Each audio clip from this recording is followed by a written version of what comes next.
കാരണം ഭരണകൂടം നമ്മുടെ തലച്ചോറിലേക്ക് അടിച്ചു കയറ്റുന്നത്, ചർച്ചയ്ക്ക്, നമ്മുടെ തലച്ചോറിനെ ചർച്ചയ്ക്ക് വിധേയമാക്കുന്നത്, നമ്മുടെ സമൂഹത്തിന് നിങ്ങളുടെ വിഷയം എന്താണ് എന്ന് മനസ്സിലാക്കി കൊടുക്കുന്നത് ടെററിസത്തെ കുറിച്ച് മാത്രമാണ്. പക്ഷേ ഭരണകൂട ഫാസിസത്തെ കുറിച്ച് നമ്മൾ ചിന്തിക്കേണ്ടിയിരിക്കുന്നു. ടെററിസം ഏതാനും വ്യക്തികളിൽ അധിഷ്ഠിതമായി നിൽക്കുന്നതാണ് എന്നുകൂടി നമ്മൾ മനസ്സിലാക്കണം. സമൂഹം ഇന്ന് വരെ അത് ഏറ്റെടുത്തിട്ടില്ല.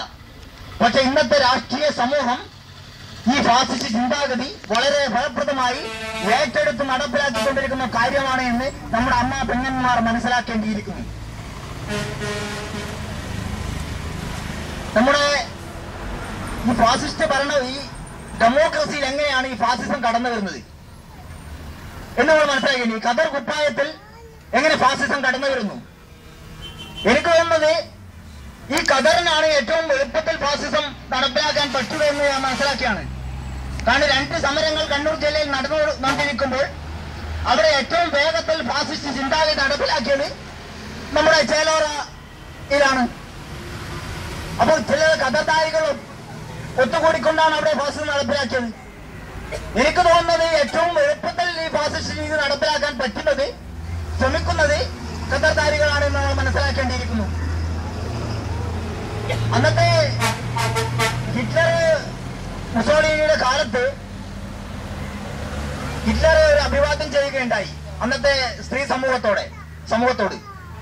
കാരണം സ്ത്രീ സംരക്ഷണം നമ്മുടെ ഏറ്റവും പ്രഥമ കർത്തവ്യമായിരിക്കണം എന്ന് അദ്ദേഹം പറഞ്ഞു. അത് എന്താണ് ഉദ്ദേശിച്ചത് എന്ന് പറഞ്ഞാൽ, പട്ടാളക്കാർക്ക് ക്ഷാമം തുടങ്ങിക്കഴിഞ്ഞു.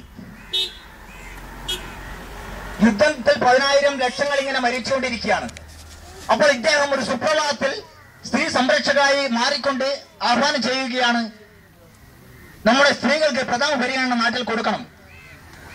കാരണം വേറൊന്നുമല്ലേ, സ്ത്രീകൾക്ക് പ്രസവിക്കുന്ന ഒരു അനുഗ്രഹമുണ്ട്. അപ്പൊ പട്ടാളക്കാരെ പ്രസവിക്കാൻ സ്ത്രീകൾ വേണം, അതുകൊണ്ട് നമുക്ക് സ്ത്രീകളെ സംരക്ഷിക്കണം എന്ന് ഫാസിസ്റ്റ് ഭരണകൂടം പറയുകയുണ്ടായി. അതുപോലെ തന്നെ പല കുപ്പായങ്ങളും നമ്മുടെ ഫാസിസ്റ്റ് ഭരണാധികാരികൾ എഴുത്തണിയും നടപ്പിലാക്കാൻ ശ്രമിക്കും എന്ന് നമ്മൾ ഓർക്കേണ്ടതാണ്. എന്തായാലും ഇവിടെ അത്ര പെട്ടെന്നൊന്നും നമ്മുടെ ഭരണകൂടം അത്തരത്തിലൊരു ചിന്താഗതിയുമായി മുന്നോട്ട് വരില്ല എന്നാണ് എനിക്ക് തോന്നുന്നത്. കാരണം ഞാൻ മനസ്സിലാക്കുന്നത് ഇതൊരു അച്ചടക്കമുള്ള സമരമാണ്. ഇതിൽ ശക്തമായ ഒരു നേതൃത്വമുണ്ട് എന്ന് നമ്മൾ മനസ്സിലാക്കുന്നു. അതുകൊണ്ട് തന്നെയാണ് ഇവിടെ വരാൻ നമുക്ക് താല്പര്യവും. കാരണം ശക്തമായ നിയമത്തിന്റെ പിൻബലം നമുക്കുണ്ട്. പലപ്പോഴും നമ്മുടെ ഭരണാധികാരികൾ നടപ്പിലാക്കാൻ വിഷമിച്ചു നിൽക്കുന്നത്, നടപ്പിലാക്കാൻ ശ്രമിക്കാത്തത് നിയമമാണ്. ഒരു ഭരണകൂടത്തിന്റെ പ്രഥമ കർത്തവ്യം നിയമവാഴ്ചയായിരിക്കണം എന്നാണ് പറയുന്നത്. നിയമം നടപ്പിലാക്കാൻ സാധിക്കാത്ത ഭരണാധികാരികൾ കസേല വിട്ടൊഴിയണമെന്നാണ് ഇന്ത്യൻ ജനാധിപത്യത്തിന്റെ ധാർമ്മിക മൂല്യം നമ്മളെ പഠിപ്പിക്കുന്നത്. ഇവിടെ നിയമവാഴ്ച നടപ്പിലായിട്ടില്ല എന്നാണ് നമുക്ക് മനസ്സിലാക്കുന്നത്. കാരണം ഹൈക്കോടതി ഉത്തരവത്തിന് എത്രയോ കാലങ്ങളായി. ഒരു നിയമവാഴ്ച നടപ്പിലാക്കാൻ ശ്രമിക്കാത്ത ഭരണാധികാരികൾക്ക് ജനത്തോട് പറയാൻ എന്ത് മറുപടിയാണ് ഉള്ളത്? കാലാകാലങ്ങളായി നമ്മൾ സഹിച്ചുകൊണ്ടിരിക്കുന്ന ഈ മാലിന്യം ഞങ്ങൾ തന്നെ സഹിച്ചുകൊണ്ടേയിരിക്കുക എന്നാണ് പറയുന്നത്. ശരിയാ, നമ്മൾ സഹിച്ചുകൊള്ളാം.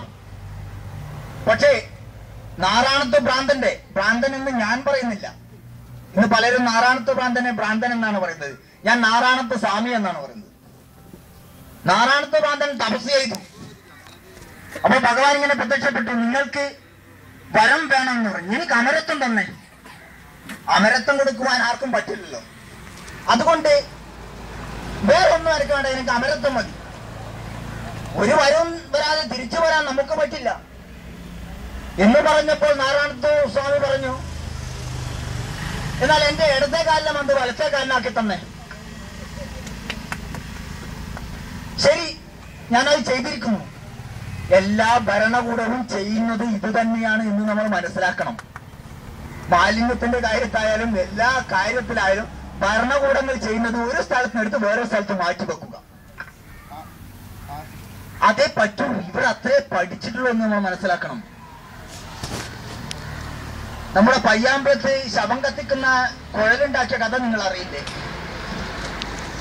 ഇനി നിങ്ങൾ ആധുനിക രീതിയിൽ നിങ്ങളുടെ ജഡങ്ങൾ ദഹിപ്പിക്കൂ എന്ന് പറഞ്ഞുകൊണ്ടാണ് അവിടെ പുകക്കുഴലുണ്ടാക്കിയത്. ഏതെങ്കിലും ഒരു ശവം പോലും നേരാവണ്ണം കത്തിക്കാൻ പറ്റുമോ? ഇതാണ് ടെക്നോളജി എന്ന് പറയുന്നത്. നമ്മുടെ കേരളത്തിന് ടെക്നോളജി ഇത്രമാത്രം വികസിച്ചു എന്ന് നമ്മൾ മനസ്സിലാക്കണം. എല്ലാവരോടും അവരവരുടെ പുര വൃത്തിയാക്കി ആരാന്റെ മതിൽ